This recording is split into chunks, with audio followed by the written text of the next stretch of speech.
सो hi guys, आज हम अपनी केमिस्ट्री का लास्ट चैप्टर स्टार्ट करने वाले हैं जो कि है कार्बन कंपाउंड्स। सो यार, आगे बढ़ने से पहले बता दूं जो लोग यहाँ पे नए आए हैं, ये एक हमारी सीरीज चल रही है जिसमें हम देखेंगे कि हम कैसे 30 डेज में 90 प्लस मार्क्स स्कोर कर सकते हैं। इसमें हम फुल सिलेबस कवर करेंगे। मैं रिकमेंड करूँगा कि आप पूरी प्लेलिस्ट को शुरू से देखें। आगे बढ़ते हैं। सबसे पहले हम कार्बन के बारे में थोड़ी सी इंट्रोडक्शन ले लेते हैं कि जैसा हमने लास्ट चैप्टर में भी देखा है कि कार्बन एक नॉन मेटल है। कार्बन का जो सिंबल है वो है C। कार्बन को हम C से डिनोट करते हैं। कार्बन का एटॉमिक नंबर है 6। ठीक है जी। और यहाँ पे शेल्स के बारे में बताया गया कि उसके फर्स्ट शेल में 2 इलेक्ट्रॉन्स है और सेकंड शेल में 4 इलेक्ट्रॉन्स है। जैसे मैंने आपको पहले भी बताया, एक बार मैं फिर बता रहा हूँ कि जो उसका फर्स्ट शेल होता है उसमें 2 इलेक्ट्रॉन्स होते हैं और जो बड़ा शेल है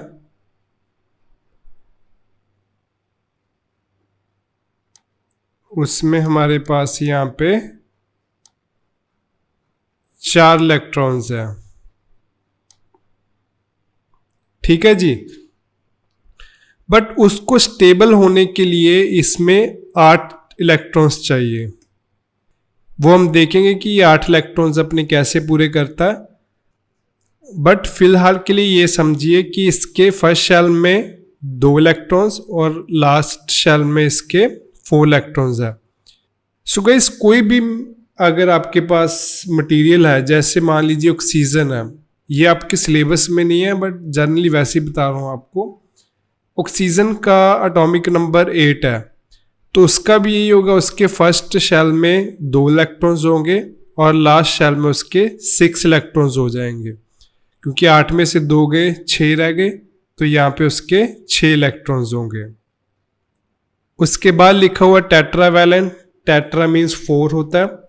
4 वैलेंट मतलब हो गया हमारे पास कि इसके पास 4 इलेक्ट्रॉन्स खाली हैं। जैसे हमने देखा 1 2 3 4 इलेक्ट्रॉन्स इसके पास खाली हैं, तो ये हो गया टेट्रावैलेंट। और यहां पे आते हैं हम अपने सबसे इंपॉर्टेंट चीज में जो कि है कोवलेंट बॉन्ड। गाइस, हमारे पास 2 तरह के बॉन्ड्स होते हैं। एक होता है आयनिक बॉन्ड, ठीक है जी। दूसरा होता है हमारे पास कोवलेंट बॉन्ड।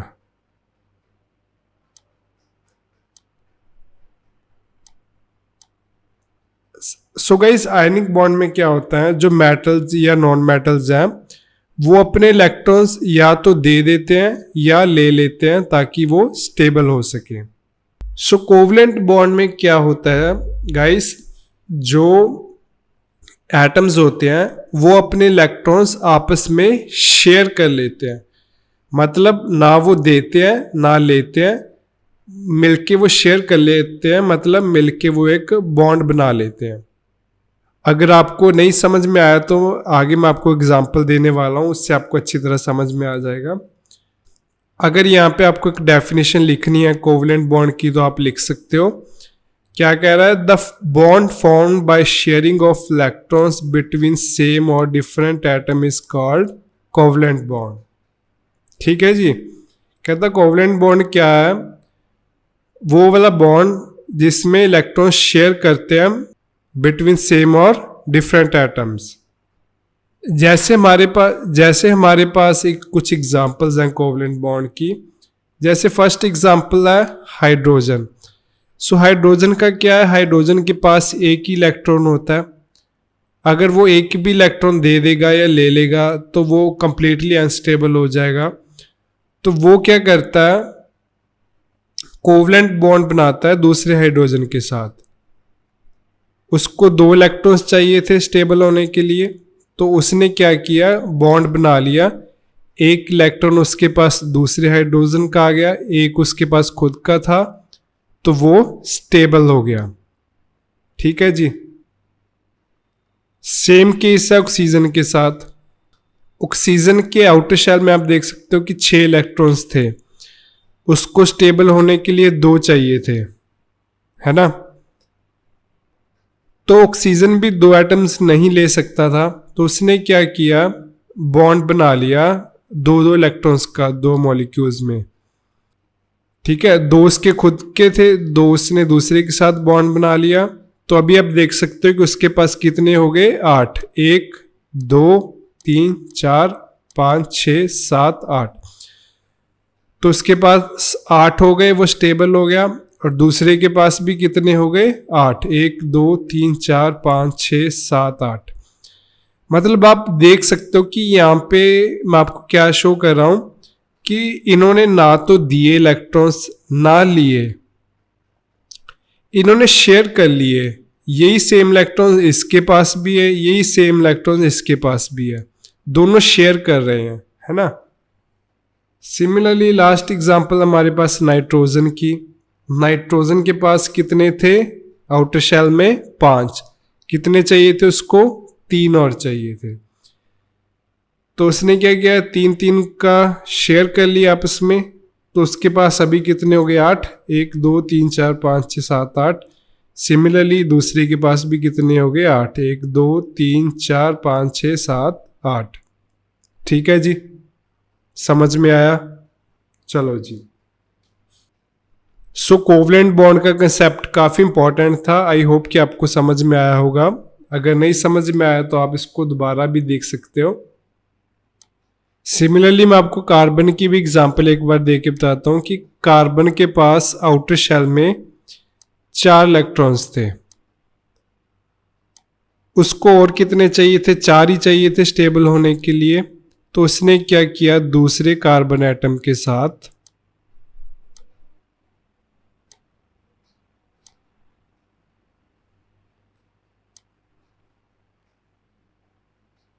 कोवलेंट बॉन्ड बना लिया।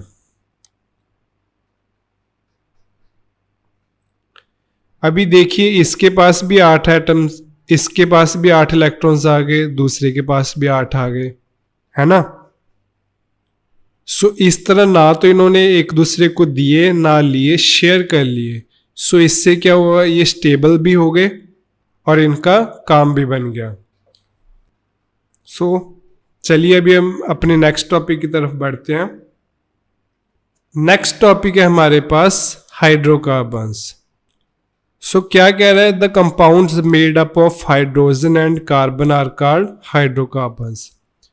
अभी हम सिर्फ देख रहे थे सिर्फ कार्बन के बारे में, अभी हम पढ़ेंगे कंपाउंड्स के बारे में जो हाइड्रोजन एंड कार्बन दोनों से बने हैं। जैसे कि आप यहाँ पे एक एग्जांपल देख सकते हो, CH3 CH2 CH3। यहाँ पे आप एक कंपाउंड देख सकते हो, इसमें आप देख सकते हो कि कार्बन भी है और हाइड्रोजन भी है ना। दोनों चीजें है ना, कार्बन भी है और हाइड्रोजन भी है।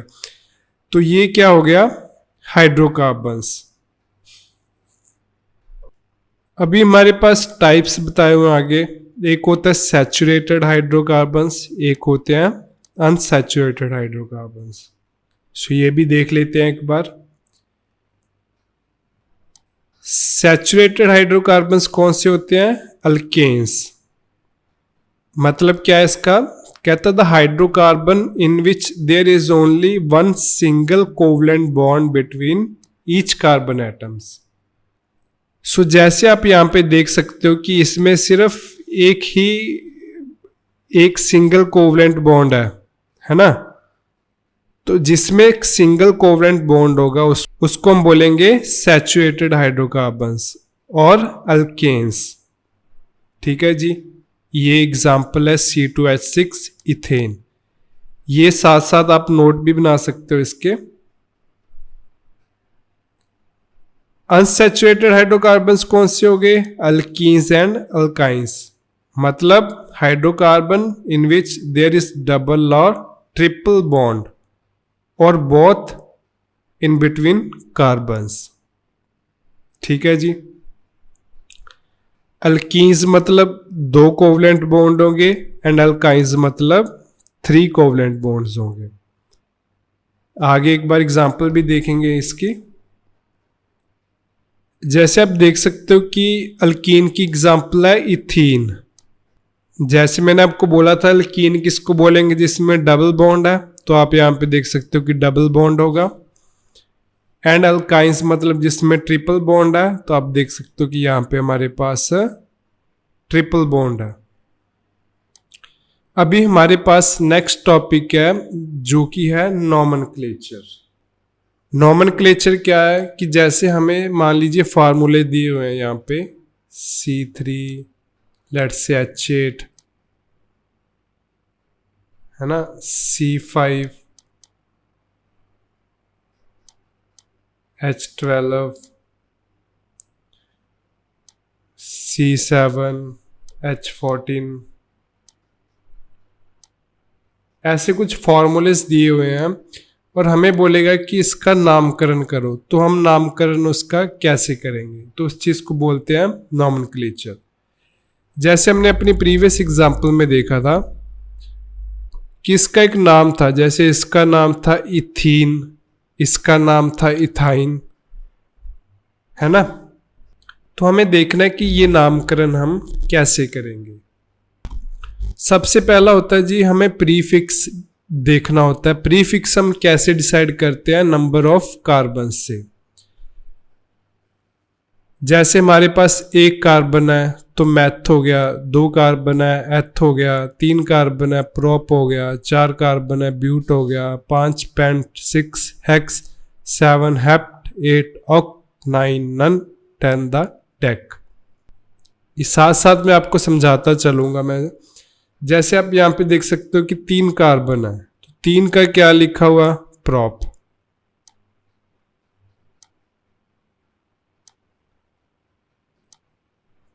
ठीक है जी। यहाँ पे 5 कार्बन है, 5 का क्या लिखा हुआ है, पेंट।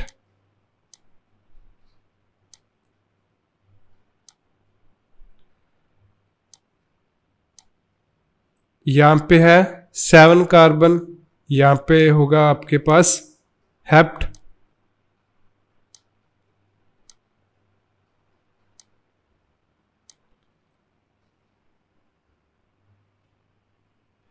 हमारा आधा नाम तो यहाँ से कंप्लीट हो गया।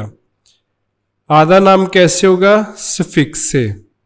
सुफिक्स क्या कह रहा है कि अगर सिंगल बॉन्ड मतलब अल्केन है तो लास्ट में एन लगा दो, अगर डबल बॉन्ड है मतलब अल्कीन है तो ईन लगा दो, अगर ट्रिपल बॉन्ड यानी अल्काइन है तो आइन लगा दो। अभी इसका एक रास्ता तो क्या है कि हम इसको ड्रॉ करें। जैसे यहाँ पे हमने कार्बन ड्रॉ कर लिया,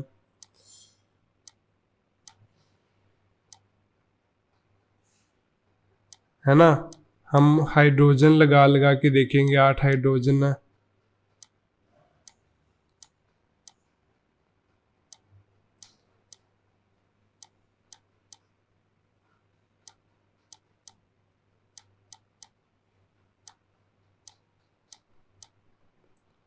जैसे 8 हाइड्रोजन यहाँ पे हमारे पूरे हो गए और सिंगल बॉन्ड है तो मतलब एन हो गया, यहाँ पे एन लगा देंगे। एक रास्ता तो ये है कि हम इसको ड्रॉ करके देखें और हमें पता लगाएं कि इसमें डबल बॉन्ड है या ट्रिपल बॉन्ड है, बट ये काफ़ी टाइम कंज्यूमिंग प्रोसेस है और हमारे पास इतना टाइम जनरली नहीं होता। तो इसका शॉर्टकट क्या है हमारे पास, अभी शॉर्टकट बताता हूँ आपको मैं।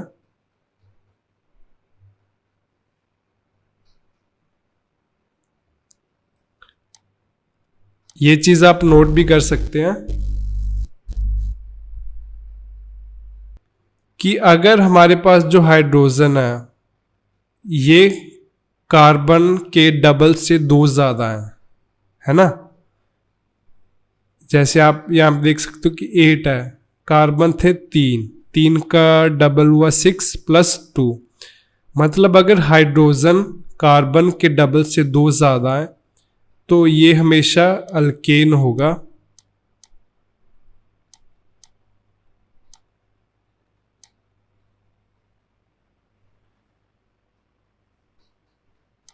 सो अल्केन का क्या हो गया,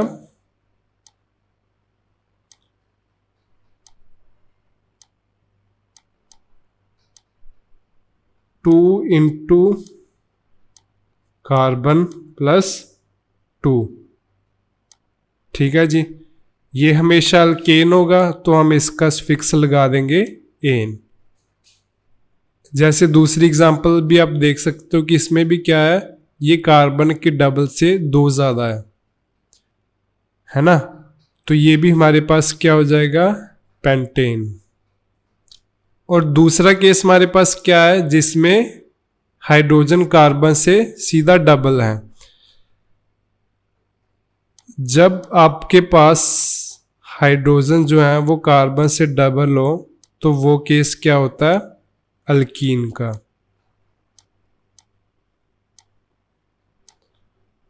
ठीक है जी,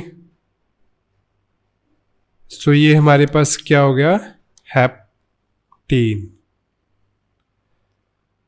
और अगर इन दोनों में कुछ भी नहीं आ रहा तो ऑब्वियसली वो अल्काइन होगा, तो आप उस पर अल्काइन लिख दोगे। समझ में आया जी। ये आप फार्मूला नोट भी कर सकते हो, अगर हाइड्रोजन कार्बन के डबल से 2 ज़्यादा है तो अल्केन हो गया, अगर सीधा डबल है तो अल्कीन हो गया। मैं 2 एग्जांपल्स और लेता हूँ और इससे हमारा ये नॉमेनक्लेचर कंप्लीट हो जाएगा।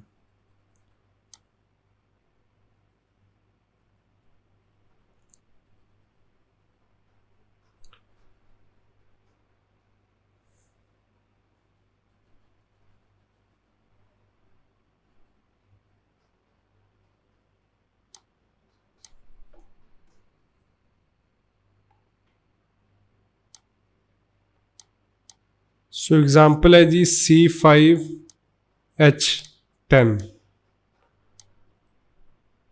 सो अभी 10 सेकंड दे रहा हूं मैं आपको, आपको अपनी डायरी में लिखना है, फिर मैं आपको बताता हूं।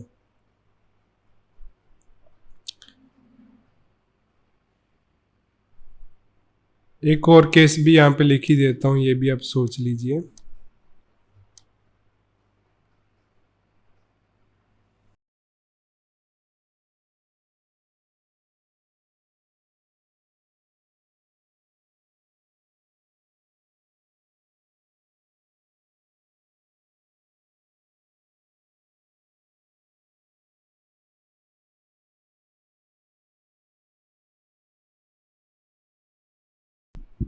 सो चलिए हम देखते हैं कि आपने सही किया या गलत किया। सबसे पहले हम प्रीफिक्स देखेंगे, यहाँ पे कार्बन कितने हैं, 5। 5 का क्या है, पेंट।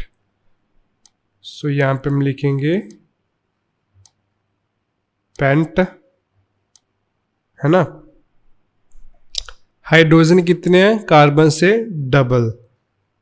डबल के लिए हमने क्या देखा था, अल्कीन होता है, तो ये हो जाएगा पेंटाइन। दूसरा केस क्या है, कार्बन कितने हैं, 2। तो 2 कार्बन के लिए क्या है, एथ। और हाइड्रोजन कितने हैं, कार्बन से सिमिलर। सो ना तो ये कार्बन से डबल है, ना ये कार्बन के डबल से 2 ज़्यादा है, तो ये दोनों केस में नहीं आ रहा अल्कीन और अल्कीन में, तो ये हो जाएगा अल्काइन।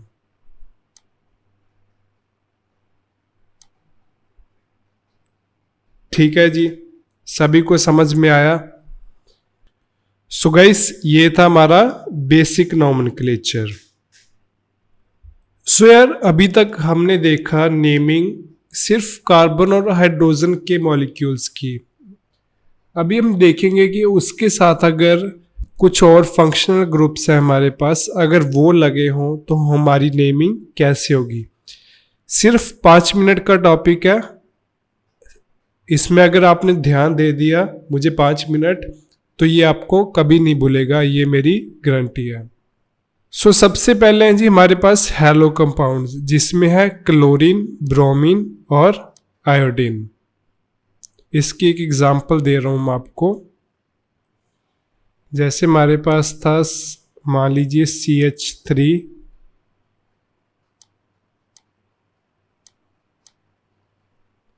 CH2,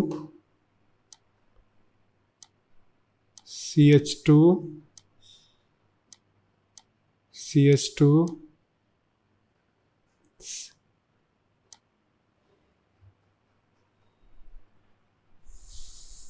तो इसकी हम नेमिंग कैसे करते हैं? 4 कार्बन थे तो ब्यूट, है ना, सब में सिंगल बॉन्ड है तो ब्यूटेन, है ना जी, यही नेमिंग करते। इसके साथ अगर बोल रहा है हमने लगा दिया क्लोरीन, कहता अगर ये 3 हमारे पास हेलो ग्रुप्स लगे हों तो हमें उसमें प्रीफिक्स यूज करना होगा। प्रीफिक्स मतलब पहले। क्लोरीन के लिए हम क्या यूज करेंगे? क्लोरो। ब्रोमीन के लिए ब्रोमो। आयोडीन के लिए आयोडो। सो यहां पे क्या है? क्लोरीन। सो यहां पे क्लोरो लिख देंगे आगे।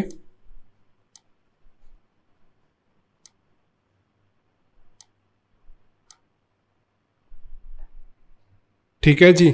सो हमारा कंपाउंड क्या हो गया? क्लोरोब्यूटेन। सिमिलरली मान लीजिए हमारे पास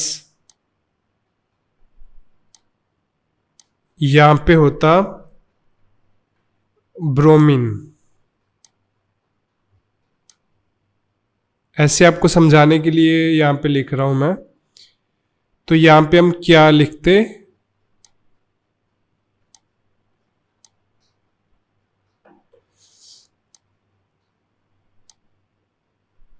ब्रोमोब्यूटेन। ठीक है जी। सिमिलरली यहां पे अगर आयोडीन होता तो यहां पे लिखते हम आयोडोब्यूटेन। ठीक है जी। इसी के साथ हमारा पहला ग्रुप पूरा हुआ। दूसरा ग्रुप है जी अल्कोहल का। अल्कोहल में क्या लगा होगा साथ में? OH। जैसे आपको यहाँ पे फिर एक एग्जांपल समझाता हूँ। हमारे पास कंपाउंड है CH3 CH2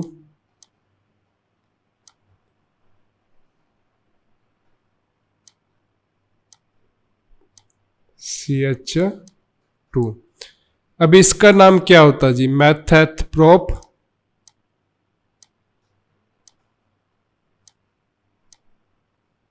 सिंगल बॉन्ड है इन, बट यहां पे लगा दिया साथ में अल्कोहल। अल्कोहल का क्या होता है जी? OH।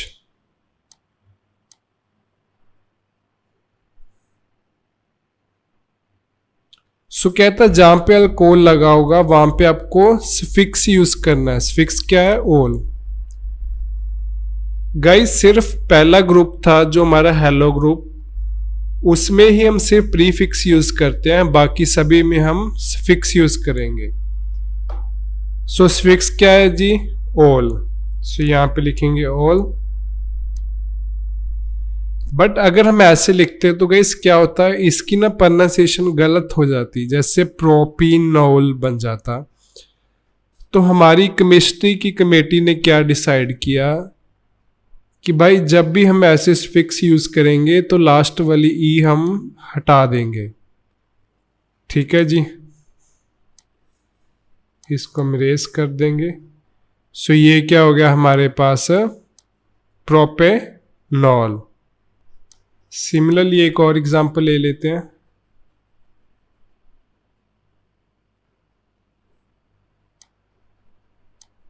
जैसे मान लीजिए हमारे पास एग्जांपल है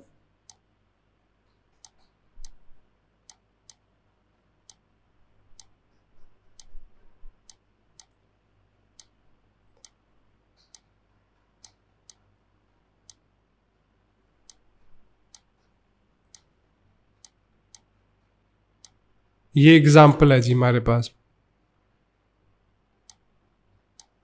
तो इसका क्या था? पेंटेन बनता था, है ना जी। इसकी ई नहीं लगाएंगे हमें क्योंकि पता है कि ई हमें काटनी है। जब इसके साथ अल्कोहल ग्रुप लग गया तो हमें सफिक्स क्या यूज करना, ऑल। सो यहाँ पे हो जाएगा पेंटेनॉल।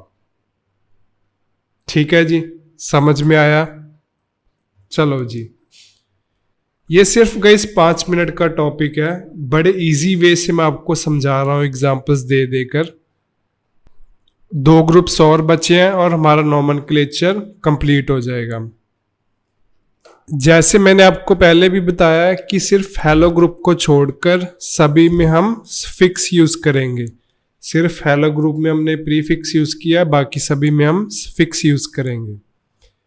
सो यहाँ पे एक एग्जांपल दे रहा हूं आपको।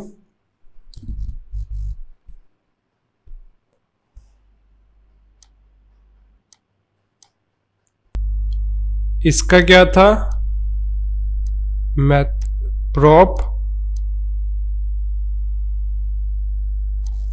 प्रोपेन बनना था। ई हम इसमें भी नहीं यूज करेंगे, किसी में भी नहीं यूज करेंगे। सो ये बन गया प्रोपेन। अगर इसके साथ हम CHO ग्रुप लगा देंगे तो ये बन जाएगा एल्डिहाइड। और इसके लिए हमें फिक्स क्या यूज करना है, अल, प्रोपेनल। ठीक है जी। अभी यहां पे गाइस क्या हो सकता है कि ये सीधा ऐसा CHO ना लिखकर ऐसा भी लिख सकता है।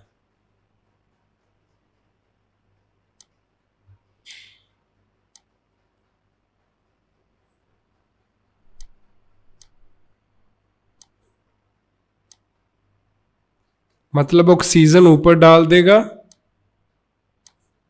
और साथ में ऐसे हाइड्रोजन अलग। ऐसे भी हो सकता है, बट आपको जैसे देख के पता लग रहा है कि ये CHO ही बन रहा है, तो इसके लिए हम फिक्स क्या यूज करना है, अल। सो कंपाउंड क्या बन गया, प्रोपेनल। ठीक है जी। चलिए हम अपने लास्ट कंपाउंड की तरफ बढ़ते हैं, जो कि है कीटोन। सो गाइस, कीटोन में क्या होगा कि जब भी हम कीटोन यूज करेंगे तो इसके दोनों तरफ कार्बन होना जरूरी है। जैसे इसकी भी मैं आपको एग्जांपल दे देता हूं। हमारे पास CH3 है, CH2 है, CH2 है,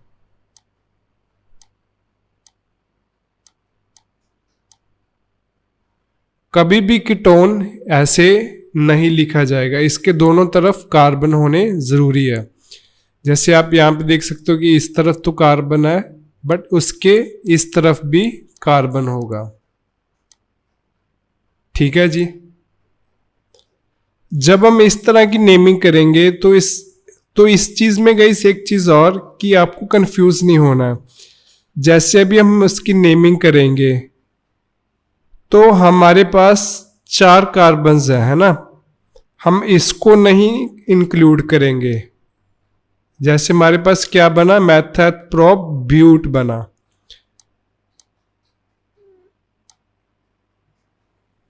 ब्यूट ऑन।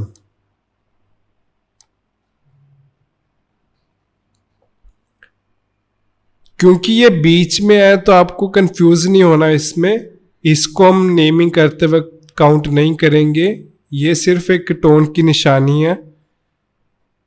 नेमिंग के लिए हमें सिर्फ साइड वाले कार्बन्स ही काउंट करने हैं। जैसे हमारे पास 4 कार्बन्स है, मेथड प्रोप ब्यूट।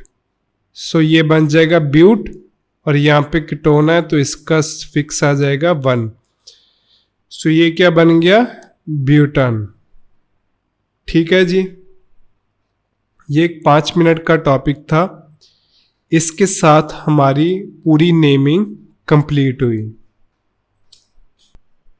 सो यार, अभी हमारे पास 2 या 3 टॉपिक आई थिंक बचे हैं, और ये दोनों तीनों टॉपिक ही काफी इंपॉर्टेंट हैं। इसमें से हमारा पहला टॉपिक है सोप्स एंड डिटर्जेंट्स। सो यार, केमिस्ट्री की भाषा में लिखा हुआ है कि सोप्स क्या है।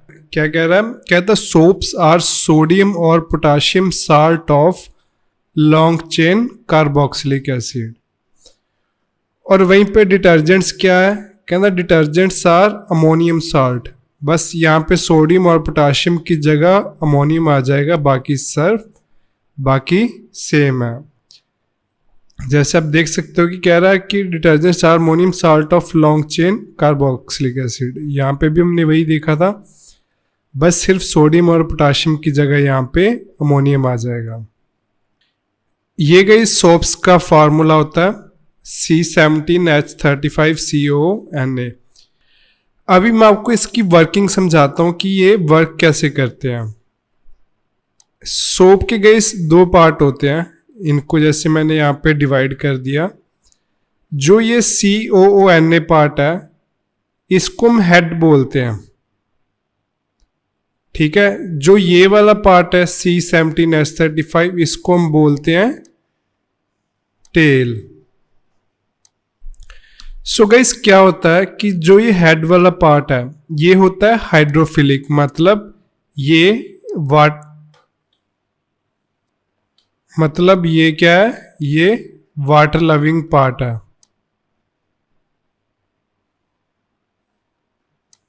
वाटर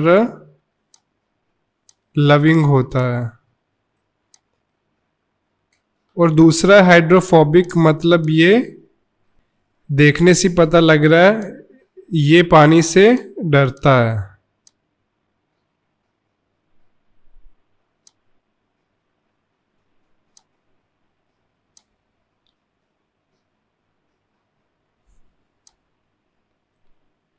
ठीक है जी।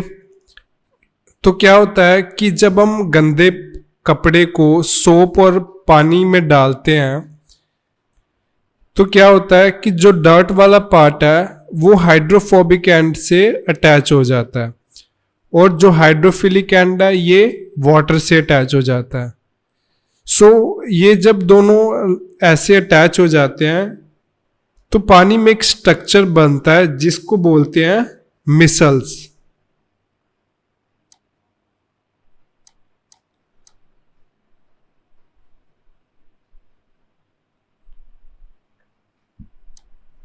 ठीक है जी। सो ये मिसल्स क्या करते हैं, these micelles help to dissolve dirt and grease in water and cloth get cleansed. So ये मिसल्स क्या करते हैं, जो डर्ट एंड ऑयल है उसको पानी में डिसॉल्व कर देते हैं और आपका जो कपड़ा है वो साफ हो जाता है। तो यार जब हमारे पास सोप थी तो हमें डिटर्जेंट्स की क्या ज़रूरत थी, हमें डिटर्जेंट की ज़रूरत क्यों पड़ी। हमें जो सॉफ्ट वाटर है उसमें डिटर्जेंट की ज़रूरत नहीं पड़ती, हमें डिटर्जेंट की ज़रूरत पड़ती है हार्ड वाटर में। इसका रीज़न क्या है, जो हार्ड वाटर है उसमें दो चीज़ें होती हैं, एक होता है मैग्नीशियम और एक होता है कैल्शियम। ये दोनों चीज़ें सोप मॉलिक्यूल के साथ रिएक्ट करती हैं और एक चीज़ बनाती हैं जिसको बोलते हैं स्कम।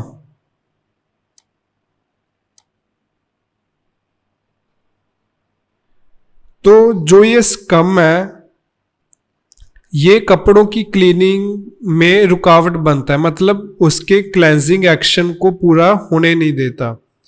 बट जब हम सोप की जगह डिटर्जेंट यूज करते हैं तो पानी में जो ये स्कम है ये नहीं बनता, जिससे आपके कपड़े हैं जो वो इजीली क्लेंज हो जाते हैं। ठीक है जी। एक बार आपको अगर क्लेंजिंग एक्शन लिखना है सोप का तो मैं आपको एक बार बोल भी देता हूं, आप जल्दी से लिख सकते हो। तो क्या कह रहा है कि कहता most dirt is oily in nature,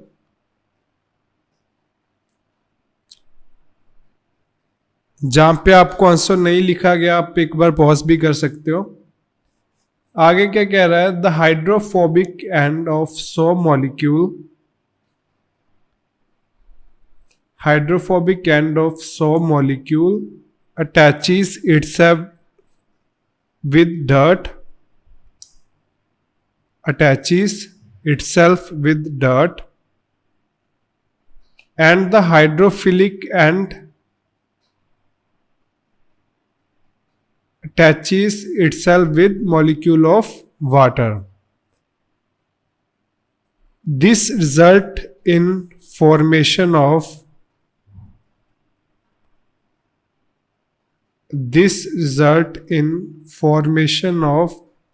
radial structure called micelles. यहां पे मैंने आपको मिसल्स की स्पेलिंग बताए हुए हैं.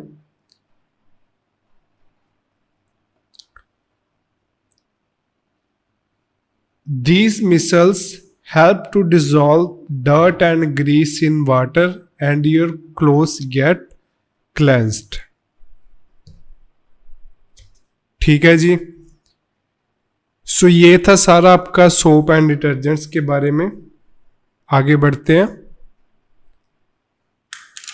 आगे हमारे पास आ रहा है इथेनॉल. सो गाइस ये हमारा लास्ट टॉपिक है. हमें क्या देखना है, दो चीजें देखनी है. एक देखना है इथेनॉल और एक देखना है इथेनोइक एसिड. सो गाइस ये इथेनॉल का फार्मूला है C2H5OH. सो गाइस इथेनॉल हम डेली लाइफ में बहुत यूज करते हैं. ये पेंट्स में यूज होता है, ये परफ्यूम्स में यूज होता है, ये व्हीकल्स में यूज होता है एज अ फ्यूल, ये हमारे अल्कोहलिक ड्रिंक्स बनाने में यूज होता है. सो यार बहुत लोगों को लगता है कि जो हम अल्कोहल ड्रिंक्स पीते हैं उसमें सिर्फ इथेनॉल ही होता है. बट मैं आपको बताना चाहता हूं कि ऐसा नहीं है. इथेनॉल एक इंग्रेडिएंट जरूर है इन ड्रिंक्स में, बट सिर्फ उसमें इथेनॉल ही नहीं होता, उसमें और भी कई चीजें होती हैं. ठीक है जी, ये आगे आपको पता भी लगेगा. आगे हम फिजिकल प्रॉपर्टीज देखते हैं. कह रहा है ethanol is liquid at room temperature. Ethanol room temperature पे लिक्विड होता है. इसका जो बॉइलिंग पॉइंट है वो है 78 डिग्री सेल्सियस. इसका जो टेस्ट है वो बर्निंग टेस्ट होता है. मतलब जब हम इसको ऐसे पीते हैं तो आपको सीधा गले में जलन होगी. ठीक है जी. और इसकी लिख रहा है प्लेजेंट स्मेल. अब ये चीज मैं आपको बता रहा था जैसे कि जो सिर्फ इथेनॉल है उसकी प्लेजेंट स्मेल होती है. बट जैसे आपने देखा होगा कि जो लोग अल्कोहल ड्रिंक करते हैं तो उनमें से आपको लगा होगा कि बहुत काफ़ी गंदी स्मेल आती है. बट यहाँ पे हम लिख रहे हैं कि ये प्लेजेंट स्मेल है. तो ऐसा क्यों है? क्योंकि जो बंदे अल्कोहल पीते हैं, कोई भी बियर पीता है, विस्की पीता है, उसमें सिर्फ इथेनॉल ही नहीं होता, उसमें और भी कई चीज़ें होती हैं, है ना, जिसकी वजह से उसकी स्मेल इतनी अच्छी नहीं रहती. बट जो प्योर इथेनॉल है उसकी स्मेल काफ़ी अच्छी होती है. Next property it is colourless. अब यहाँ से भी आपको पता लग रहा है, अगर आपने कभी कोई भी विस्की देखी हो या कोई भी अल्कोहलिक ड्रिंक देखा हो तो आपने देखा होगा कि उसका एक कलर होता है. किसी का येलोइश होता है, किसी का ब्लू होता है. बट यहाँ पे मैं आपको बोल रहा हूँ कलरलेस. क्यों? क्योंकि उसमें और भी कई चीज़ें डलती हैं जिससे उसका कलर बनता है. बट जो प्योर इथेनॉल है वो कलरलेस होता है. सॉल्युबल इन वाटर, ये पानी में सॉल्युबल होता है. सो ये थी कुछ फिजिकल प्रॉपर्टीज. आप चाहो तो इसको नोट भी कर सकते हो. सो गाइस आगे हम इसकी केमिकल प्रॉपर्टीज देखेंगे. उसमें सिर्फ एक ही रिएक्शन देखेंगे, वो भी इतनी ज़्यादा इंपॉर्टेंट नहीं है, बट फिर भी मैं आपको बता देता हूँ कि क्या कह रहा है कि इथेनॉल जब सोडियम से रिएक्ट करेगा.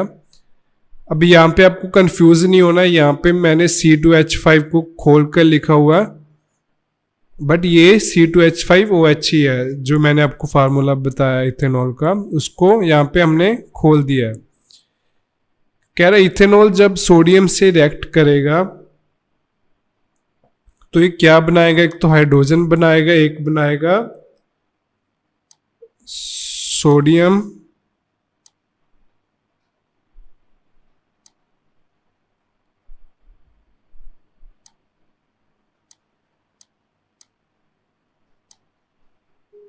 Ethoxide.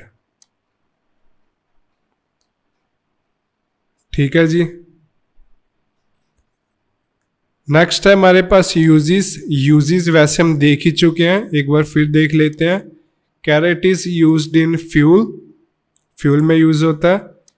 It is used in cosmetics, cosmetics में यूज होता है।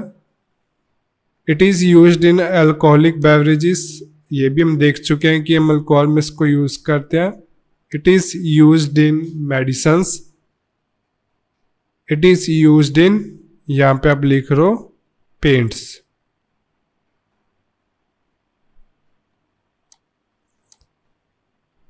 ठीक है जी। सो इसी के साथ हमारा इथेनॉल कंप्लीट हो गया। अभी हम नेक्स्ट इथेनोइक एसिड देखेंगे। सो गाइस, इथेनोइक एसिड का फार्मूला ये होता है CH3COOH। सो ये उसकी फिजिकल प्रॉपर्टीज है। It is liquid at room temperature. It's boiling point is 100 degree Celsius. इसका जो टेस्ट है वो एक खट्टा सा टेस्ट होता है, सोर टेस्ट होता है। और इसकी स्मेल पंजेंट होती है, मतलब बहुत गंदी स्मेल होती है इसकी। ये भी कलरलेस होता है और ये भी सोल्यूबल होता है इन वाटर। ठीक है जी। ये होगी फिजिकल प्रॉपर्टीज।